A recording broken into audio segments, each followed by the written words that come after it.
Tonight I'm talking about a children's book that was written to change the world. 3 people collaborated on the book, and one of them is with me now. Stay tuned. Welcome to Page One, the award-winning show for writers with the reader in mind.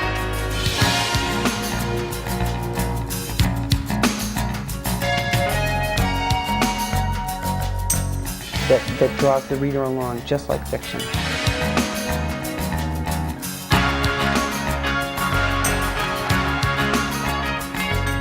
Here's your host and producer, Zita Christian.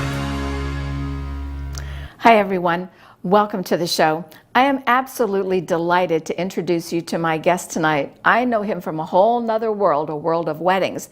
And in that connection, we discovered that we're both writers.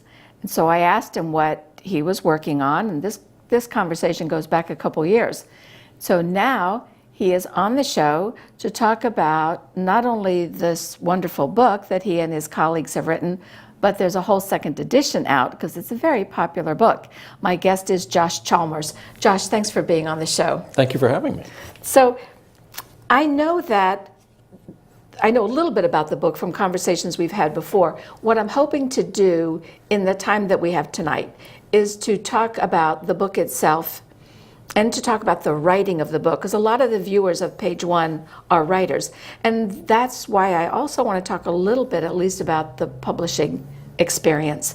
So first, the title, Change the World Before Bedtime. So when I looked at that, I thought the cover, like right off the bat, we see an ordinary kid, superhero, and we see the words for boys and girls. So that much you can tell right from the cover. So you tell me now, what's the book about? Well, Change the World Before Bedtime is actually my mission statement, personally and professionally. It's the mission statement of Earth 2, my company. And I'd always dreamed of creating a children's book based on that mission statement. And I went to my friends, Kimball, Moulton, and Hillard, who were both already authors and illustrators. And before I even was able to say, how would you like to, they were like, yes, we're in. So we collaborated on this book together with Mark writing, me conceptualizing, and Karen as the illustrator. And it came to life because we all wanted to show that the youngest kids among us have the power, superpowers, to do some incredible things and change the world. You know, so I want to follow up on what some of those things are, but let me just backtrack a minute, because one of the first things that I wondered about was, because there were multiple people involved, sometimes the situation is you get 2 or 3 people together and the idea is, let's write a book, now let's find something to write about.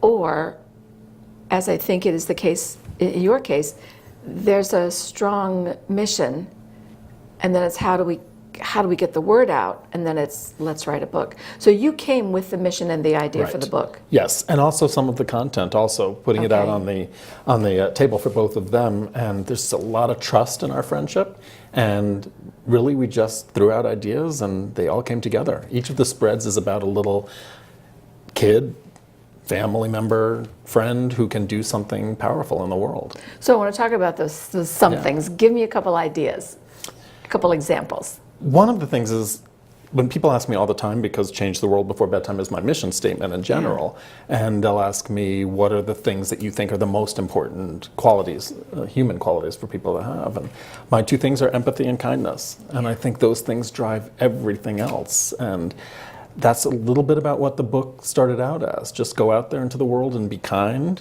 and say nice words to each other. And you have specific examples in there, though. I mean, they're concrete things. Yes. You know, that a little kid, Sure. you know, the parent can read the book and the little kid can go, I can do that. Yeah, absolutely. And one of them is make a lemonade stand and sell great cookies and lemonade so that you can raise money to donate to a local nonprofit. And another is share the toys and the clothes that you've outgrown with a local homeless shelter or a local community center. And these are all things that kids know that they have the power to do themselves. They can pack the box, they can make the action happen, and they can feel great about it. And they can say hi, they can smile, they can help people fix little things.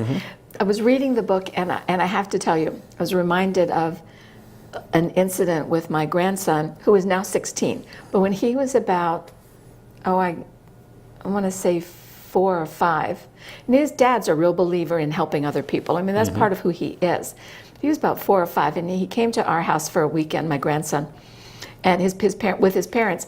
And at the end of the weekend, I heard him saying to his dad, and he was so proud when he said it. He said, "Dad, I fixed Nana's toothpaste because I had taken the tube and I squeezed it in the middle instead of rolling it up at the bottom. But he had rolled it all up for me at the bottom, and he was so proud that he had fixed it for me." And I think that's part of it. You know, you do something kind that helps people. Right, simple, straightforward. Just being kind to each other, but also just kind of framing how you respond to other people is something that I think kids know more about than we give them credit for sometimes. They recognize when agree. there's a kid that's sitting alone on a Yes. bench in a playground that needs to be asked to join a team or play with them. They Or just really know. conversation. Yeah.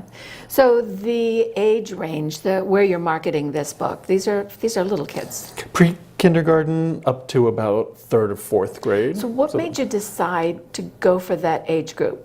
Because I wanted to underscore how important it is to have faith in the youngest kids as having that kind of power.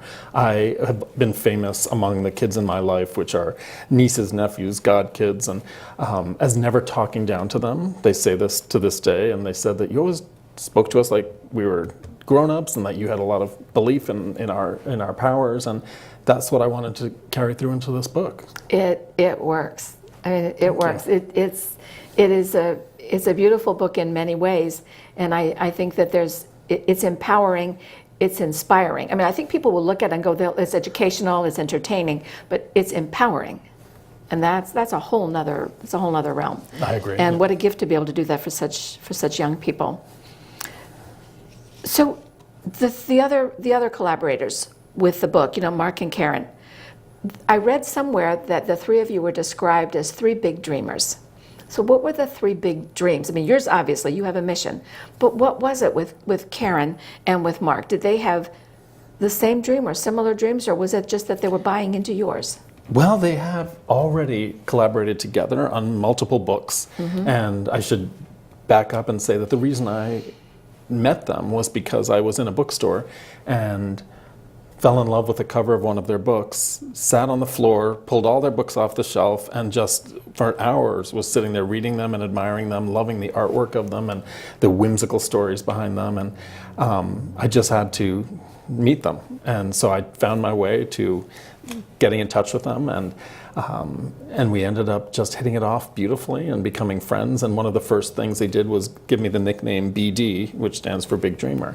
And then we just realized that we all have a lot of creative dreams, and collaboration is one of them. Just to be able to work together, it sometimes brings more power to a project. So. And the synchronicity is beautiful. I love it feel when very lucky. that kind of happens. I want to talk a little bit more on the collaboration.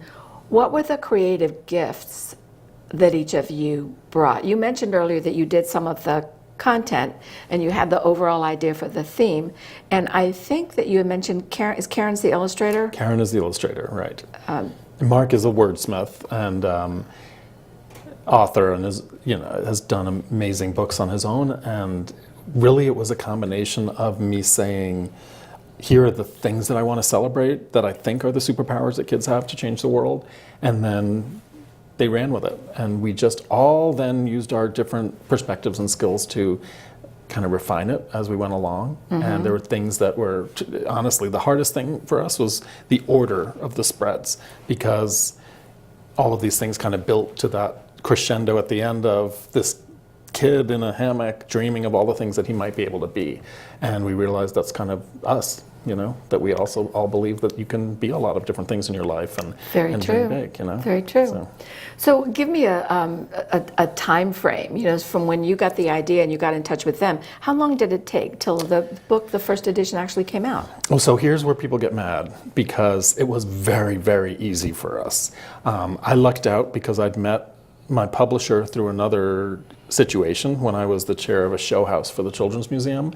And Schiffer Publishing, which is an incredible publisher out of Glen, Pennsylvania, said, if you ever have some good ideas, like bring them to us. And so I went to them and they said yes immediately. We had created this book. They didn't change one punctuation mark and they sent it to market. It was incredible. So, Speaking of that, I have to tell you, I noticed on the front, both of the little word snippets, they both have periods. And I thought, yes, because there is a subject and a predicate understood there, and those are grammatically correct. I love that. And I thought, I wonder if you had to fight for those periods. So I'm a little nerdy English like major. that. Yeah, there so, you go. Yeah, so it stuck with me. Like I could not, it drives me crazy when there are things in the wrong places and apostrophes hanging there. These are kids, you need to respect that, that they can spell and they have respect for the language. And that's something that we wanted to echo in there as well. So, yeah. Beautiful. Okay. The book itself is written in rhyme.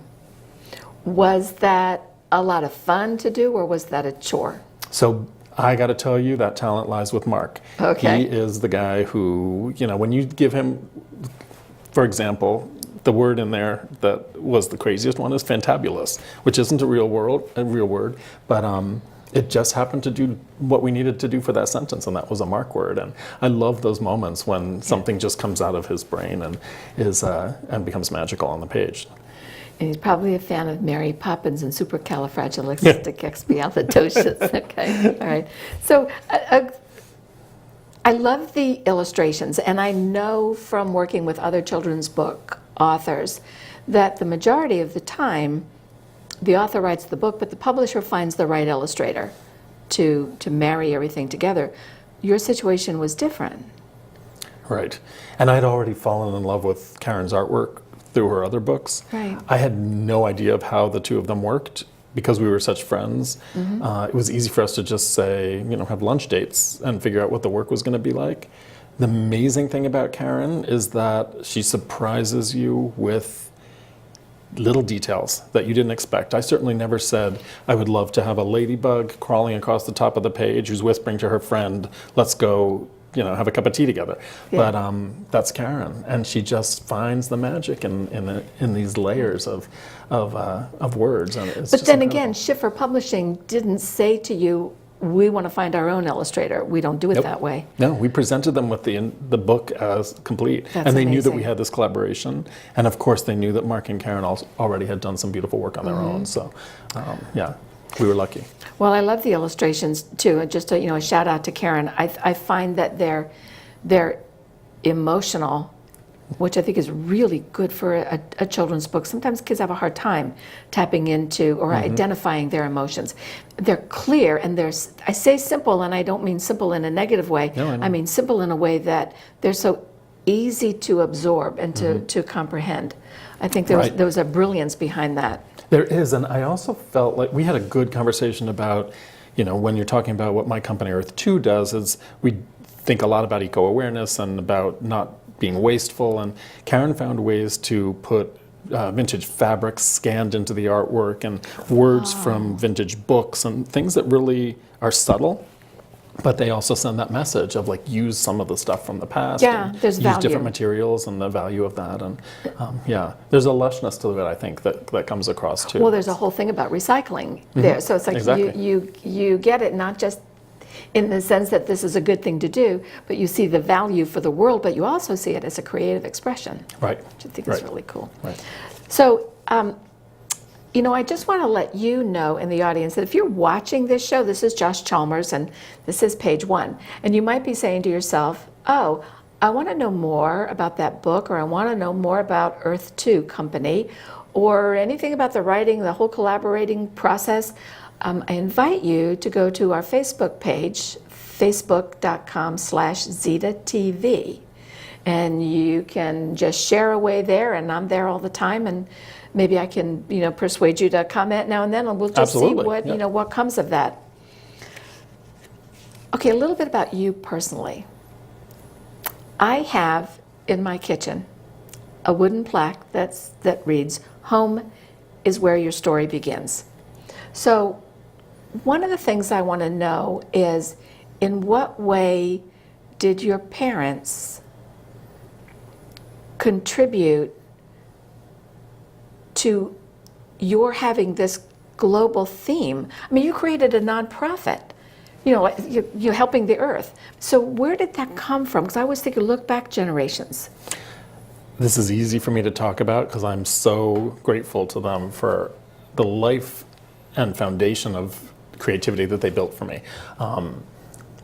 It was basically the idea that anything you wanted to try, they would support you trying. So you studied piano for 13 years, and then all of a sudden your mother says, you know piano, you should try a wind instrument. So the next thing you know, you're studying clarinet. If you want to try martial arts, you tried martial arts. If you wanted to learn to juggle, there was juggling. There was art everywhere. Yeah. And it was just that sense of like, build your confidence, build your imagination. Anything you want to try, we're gonna send you there. And my mother heard me singing in the shower as like a 14-year-old kid. Yeah. By the time I was out of the shower, she had signed me up for a summer performance camp. Oh my Yeah. gosh. And I had no idea what was facing me, but it started a love of theater and singing, and that was just an incredible gift. That one of the things that I work hard to do is bring that kind of opportunity to kids who are under-resourced in schools that don't have art programs anymore, and I feel like that's a huge, huge commitment that has to be made. I agree with you. Within that realm then, with all of these various things, when you were a kid, were you a voracious reader? Yes. I was too. Yeah. Get in Loved trouble it. for staying up late at night because Yeah. put that book down. You have to stop reading. I loved it. My parents read to us early, but also we were early readers, so very lucky. And I had the books that I still read again and pick up are, Charlie and the Chocolate Factory and James and the Giant Peach, the things that really set your imagination on Yeah. fire. And those things I remember what tree I sat under to read it. I remember where I was in the Jefferson Library and in New York City, near where I grew up, and reading another book. And those memories never go away. And the power of those books, they stay with you. Yeah. And that's why this dream of having a book out there that's been successful and people respond to it so beautifully, it's such a privilege. That's a perfect segue, because I wanted to ask about the publishing process and the reception that the book has received. So let me just jump to the reception right off the bat. First, from your family, what did they think when the book came out? Like, what was that like? They loved it, of course. Well, and yeah.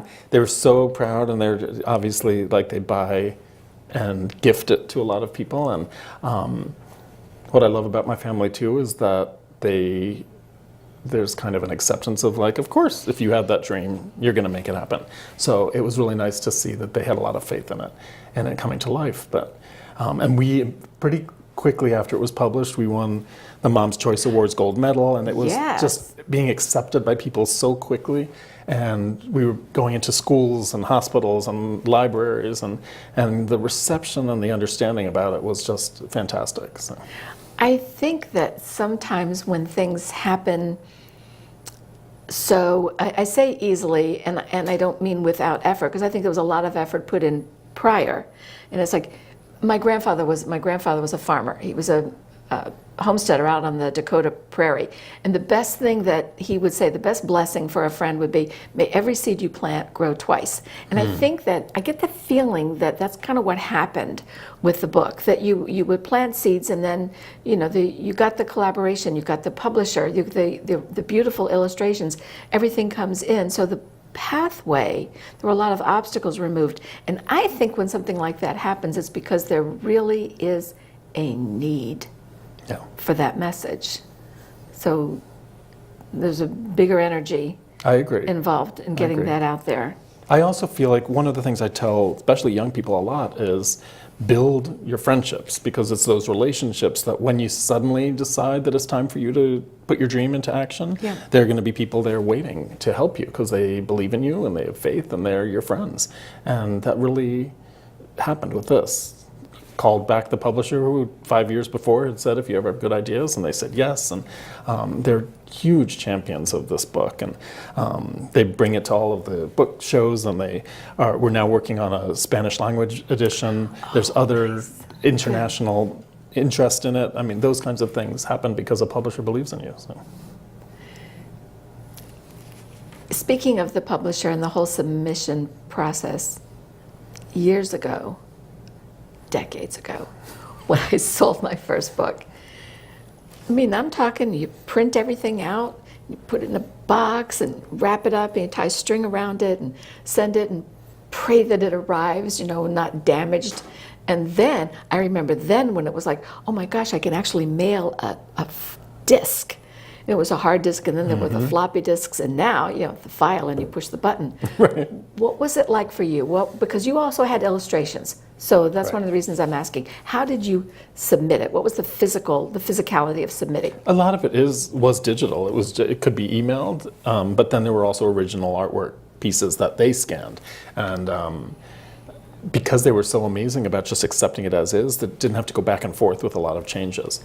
And so Karen was working. We were all remote. We were all in different places too. So this book came together from many different areas.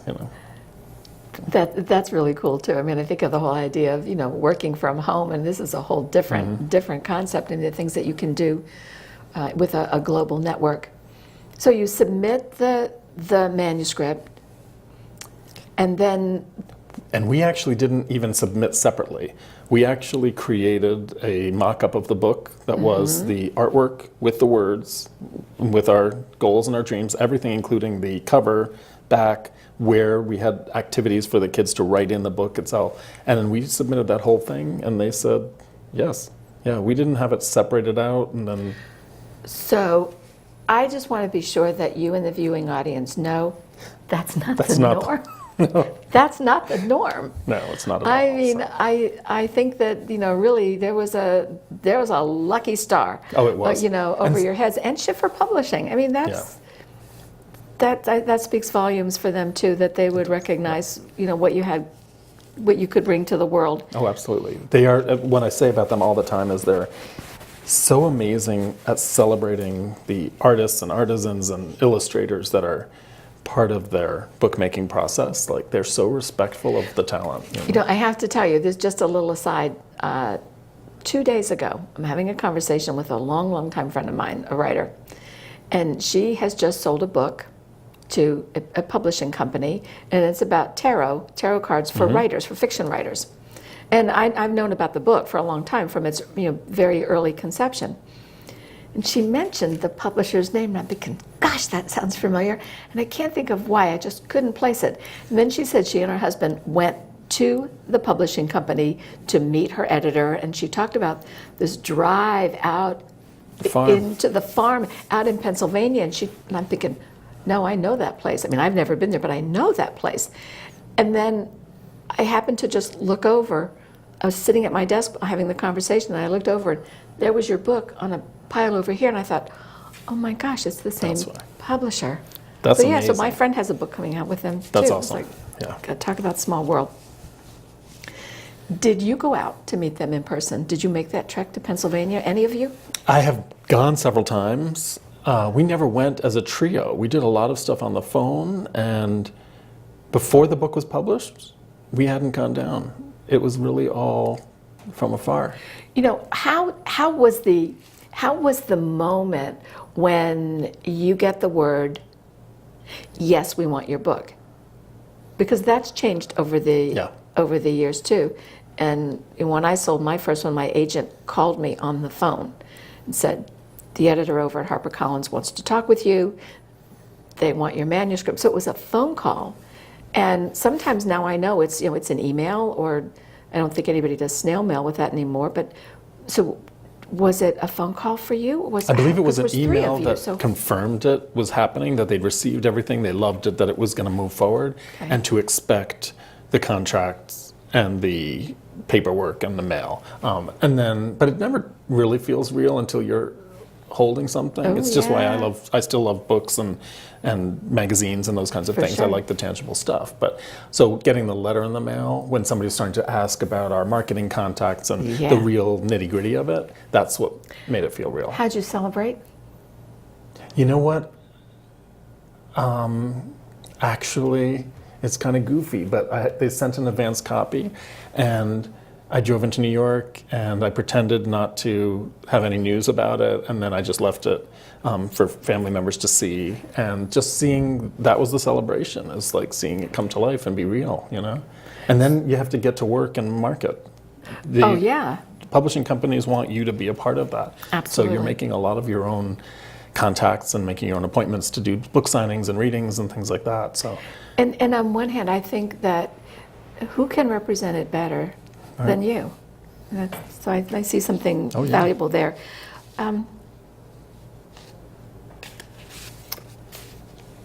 I mentioned at the beginning of the show that I got to know you through weddings. right. Because Josh is a wedding planner. I'm a wedding officiant. I have a whole other show called Weddings with Zita. We talk about weddings. But Josh and I worked on a wedding together. And he, as the wedding planner, created these beautiful little bags for all of the wedding professionals who were involved. And in the bag was this beautiful little bowl. I'm gonna hold it up right here. This beautiful little bowl, very simple little pottery bowl, but on the inside it says, "You make the world a better place." So I have to tell you, that's the message I talk to my couples about all the time, that by their commitment to love, they are making the world a better place. And I looked at that and I thought, oh my God, that's my message. That's your message. That's the message in the book. Let's just make that everybody's message. I think that would be a great idea. I agree. So I can tell from the cover of the book, up there in that right-hand corner, it says second edition. Yeah. So what brought about the second edition? Basically, we practically sold out of the first one. So that's a really nice feeling. Yeah, for sure. Yeah, so the publisher called and they said, we want to do a second edition, and we asked if we could add some content. There were things that we learned in the last few years that we wanted to go even further with.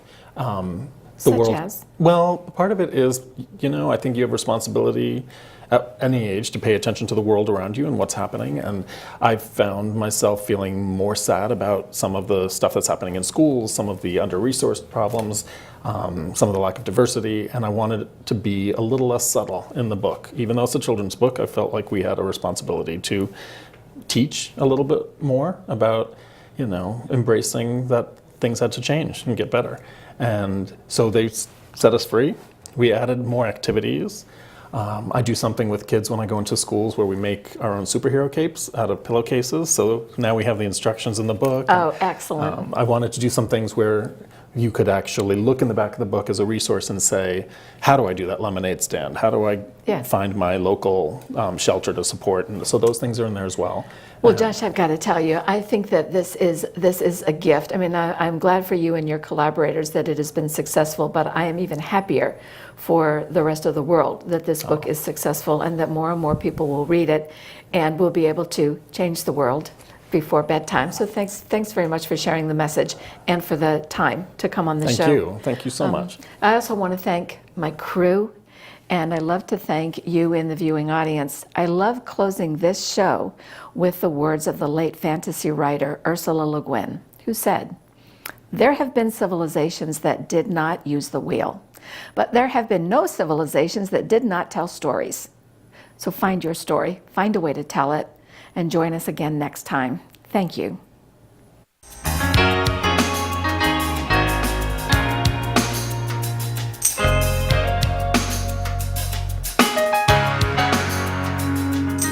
Food for the crew and guests is provided by Manchester Grill of Manchester, Connecticut, and Angelo's Restaurant of Glastonbury, Connecticut. We welcome your comments and suggestions. Please email Zita at zitatv.com or write to Zita Christian, Page 1 TV, P.O. Box 1515, Manchester, Connecticut 06045-1515. You can watch this and other episodes of Page 1 on youtube.com/Zita3x3.